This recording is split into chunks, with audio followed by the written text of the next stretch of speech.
Hello दोस्तों, मेरा नाम है सहानी सर।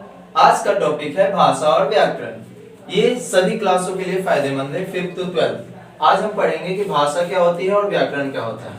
तो व्याकरण सबसे पहला टॉपिक है। व्याकरण किसे कहते हैं? व्याकरण वह शास्त्र है जो हमें भाषा को शुद्ध लिखना, बोलना तथा सिखाता है। और सबसे पहली बात, इस लाइन में आपको सिर्फ एक ही वर्ड समझना है कि भाषा होती क्या है। लेकिन तो भाषा यहाँ पर सेकंड टॉपिक समझाया गया है, अपनी बात दूसरों तक पहुंचाना और दूसरों की मन के बातों को समझना ही भाषा कहलाता है। अपनी बात दूसरों तक पहुंचाना और दूसरों के मन की बातों को समझना भाषा कहलाता है।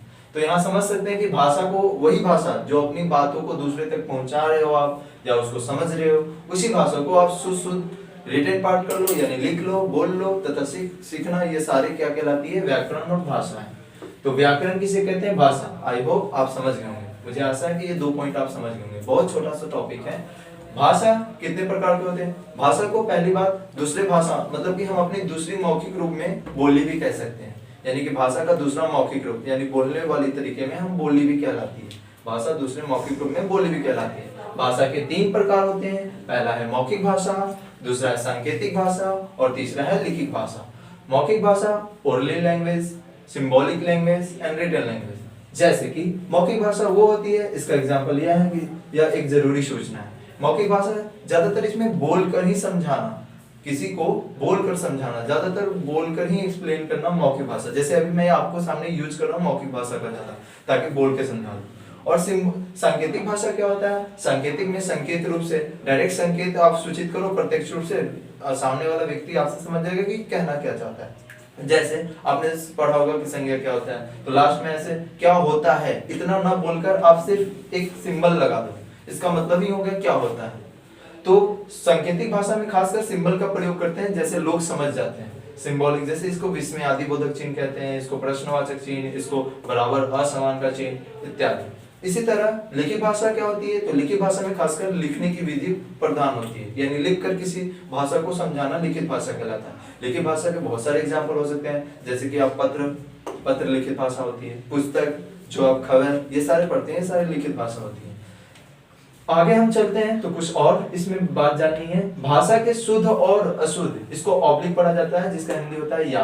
तो भाषा के शुद्ध या अशुद्ध होने का ज्ञान व्याकरण से ही होती है। यदि आपको भाषा आती है तो उसका शुद्ध है कि अशुद्ध है, ये सब आपको किससे पकड़ा जाएगा? व्याकरण से।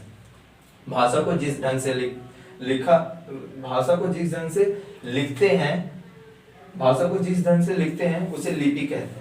तो सिंपल सी बात है कि बच्चों को, आधे से ज्यादा बच्चों को ये नहीं समझ में आता कि लिपि किसे कहते हैं, स्क्रिप्ट। तो भाषा को जिस ढंग से लिखा जाता है उसको लिपि कहते हैं। अब ये भी नहीं समझ में आता किस ढंग से लिखा जाता है। तो मैं ये कहना चाह रहा हूँ कि भाषाएं तो बहुत सारी है, बहुत अनेक प्रकार की भाषाएं बोली जाती है, लेकिन लिखने का ढंग, किसी भाषा को बीच से स्टार्ट कर सकते हैं, नीचे से स्टार्ट करते हैं, ऊपर से, या दाएं से बाएं स्टार्ट कर सकते हैं, या बाएं से दाएं।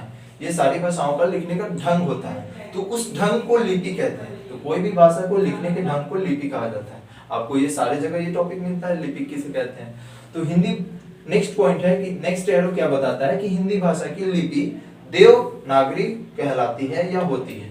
हिंदी भाषा, क्योंकि हमारे भारत का राष्ट्रीय भाषा है हिंदी, तो उसका जो लिपि होगा, लिखने के ढंग को, उसका एक प्रॉपर नाम दे दिया गया है कि लिखने के ढंग को देवनागरी। और देवनागरी कैसे लिखी जाती है? तो आप सब जानते हो कि हिंदी कैसे लिखी जाती है। आप बाएं से दाएं की ओर, लेफ्ट टू राइट, ये सब जानते हैं आप लोग। तो बस लिखने की भाषा को प्रॉपर नाम दे दिया गया कि देवनागरी। उसी तरह मैंने कुछ एग्जाम्पल लिए हैं, कुछ उदाहरण लिए हैं। इधर कुछ भाषाएं लिखी हुई हैं और इधर कुछ उनकी लिपियां लिखी हुई हैं, यानी कि लिखने के ढंग को मैं बार बार समझा रहा हूँ आपको। उर्दू जैसे एग्जाम्पल में है उर्दू, तो उर्दू को लिखने के ढंग को हम लोग फारसी कहते हैं। तो उर्दू जो हो गया भाषा है और इसकी लिपि क्या कहलाएगी? फारसी। नेक्स्ट है तमिल। तमिल जो भाषा है उसकी लिपि को भी तमिल कहते हैं।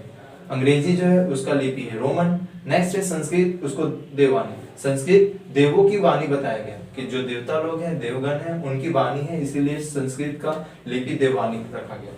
कुछ नोट पॉइंट में आपके नॉलेज के लिए मैंने लिख दिया है कि 14 सितंबर 1949 ईस्वी में हिंदी भाषा को स्वीकार किया गया, इसीलिए 14 सितंबर को हिंदी दिवस के रूप में मनाया जाता है। नेक्स्ट पार्ट में हम पढ़ेंगे वर्ण किसे कहते हैं।